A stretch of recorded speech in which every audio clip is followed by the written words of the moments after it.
In the cold, quiet woods of Philadelphia, a discovery was made that would haunt an entire nation. It's a story that starts with a discarded JCPenney box and an unknown child. And for more than 65 years, it remained one of America's most heartbreaking mysteries. He was a little boy, lost not only to the world but to his own name. For decades he was a ghost, a face on a poster, a symbol of the forgotten. But that trail went cold almost immediately. The store had sold thousands of these bassinets, and there was no way to track who bought this specific one. They took a postmortem photo of the boy, hoping someone, anyone, would recognize him. The phrase "America's unknown child" was born a heartbreaking title for a boy who just deserved a name.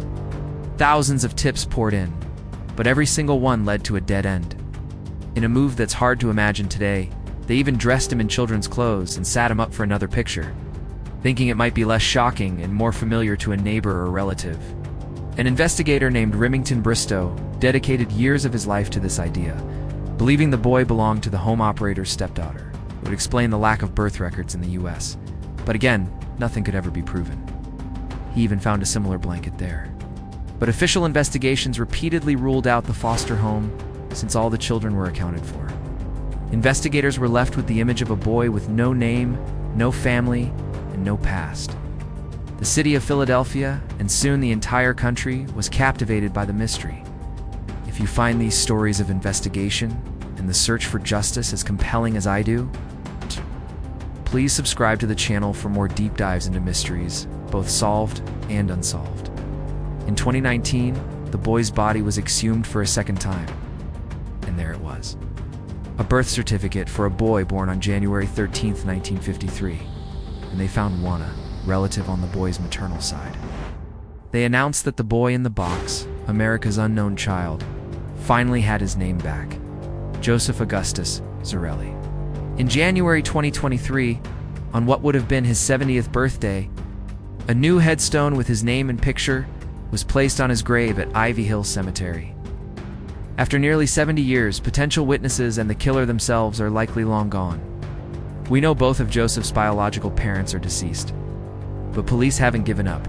They hope that by releasing his name, someone might remember something, a story passed down through their family, a small detail that could be the final missing piece of the puzzle. It proves that even after more than half a century, the truth can still be uncovered. And while the final question, who did this to him, is still unanswered, one thing is certain: he is no longer the boy in the box. He is Joseph, a boy with a name, a history, and a story that will never be silenced again. The search for his killer continues, a final promise to a child who waited 65 years for the world to finally know his name. It was a final act of dignity for the boy who was once unknown. Now annual memorials are held at his gravesite, a place for people to remember the boy they finally know. After 65 years, the little boy lost to history was found. For decades, his case was the ultimate tragedy: child killed and seemingly forgotten by the world. But he was never truly forgotten, not by the detectives who refused to let the case go cold, not by the strangers who left flowers on his grave, not by the community that mourned a child they never knew. Police confirmed that both of his parents were now deceased, but he had living half-siblings. The first and biggest question in this haunting case had finally been answered. From there, it was like putting together a giant, complex puzzle.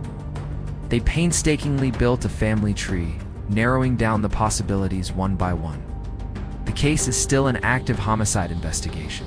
Who killed Joseph Augustus Zarelli, and why? This time, forensic scientists had tools they could only have dreamed of back in the 50s. After a lot of difficult work, they managed to get a usable DNA profile from his remains. She claimed her abusive mother had bought a young boy named Jonathan from his parents back in 1954. She said her mother beat the boy to death and dumped his body in the Fox Chase area.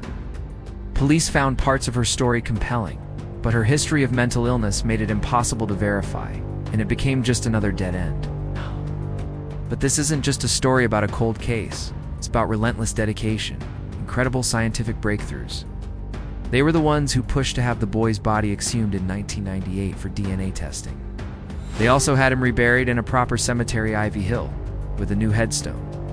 But even with their expertise, the central question remained: who was he?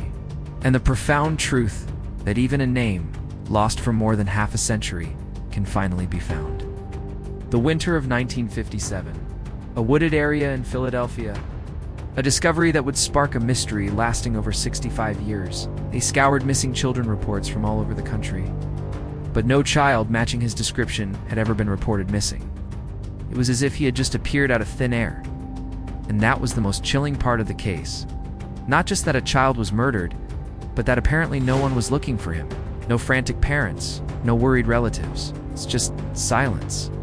A young boy, beaten and left in a cardboard box, with no name and nobody to claim him. Every lead from the blanket to the box became another frustrating dead end.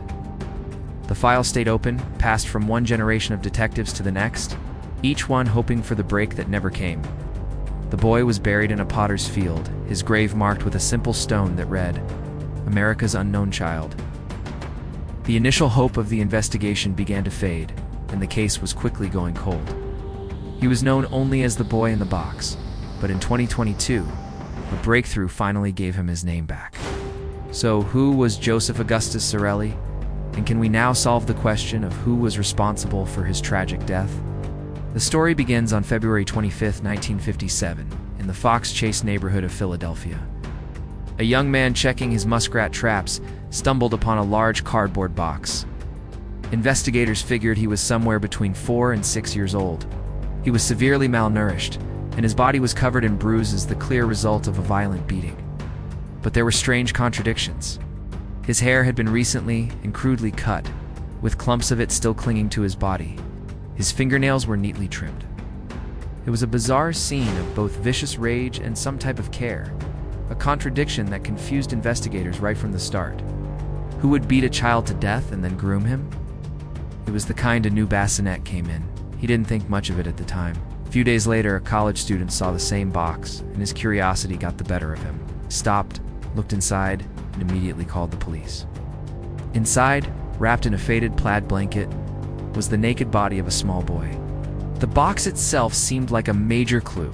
It was from a JCPenney, and police traced it to a store in Upper Darby. In the weeks that followed, the Philadelphia Police Department launched a massive investigation. His face was put on over 400,000 posters that were handed out across the city and stuffed into every single gas and electric bill. Newspapers from Pennsylvania to California ran his picture. Investigators were meticulous. They checked the records of every local orphanage and social services agency. A distinctive blue corduroy cap was found nearby, another promising clue that ultimately went nowhere. As years stretched into decades, the case of the boy in the box became a dark piece of Philadelphia folklore. Over the years, theories swirled. One of the most persistent centered on a nearby foster home. Another theory suggested the boy might have been a refugee from Hungary, whose family had fled the 1956 revolution. Then, in 2002, a woman known only as M came forward with a shocking story.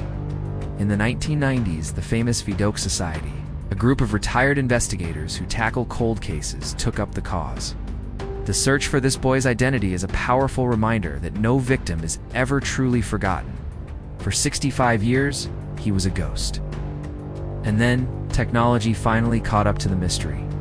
With that profile, forensic genealogists got to work. They uploaded the data to public genealogy databases, searching for any match, no matter how distant. Investigators got a court order for the birth records of the woman they believed was the mother. In December 2022, the Philadelphia Police Department held a press conference that sent a ripple of astonishment across the country. Giving Joseph his name was a huge victory for law enforcement and for a community that had mourned him for generations. But this story isn't over. As the Philadelphia Police Commissioner said, identifying Joseph just closed one chapter while opening a brand new one. Investigators have said they face an uphill battle. A $20,000 reward is still active for any information that leads to an arrest and conviction in the murder of Joseph Augustus Sorelli. The story of the boy in the box is an incredible journey from anonymity to identity. The identification of Joseph Augustus Sorelli shows how far science has come and what persistence can achieve.